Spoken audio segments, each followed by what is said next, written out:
So this morning we're here with Tesco and Grandparents Hub, and we're teaching a cooking class for grandparents. So we're doing some great quick recipes for grandparents to teach their kids and talking about all things weaning and first foods.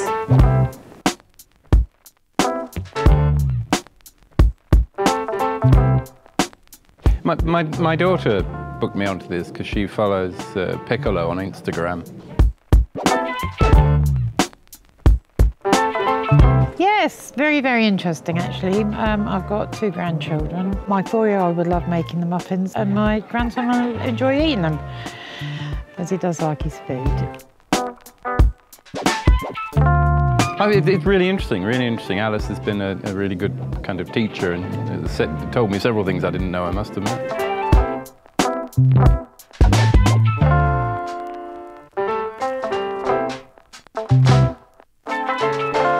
It's nice to talk to other people about how they're dealing with their grandchildren and yeah, it's quite a good day.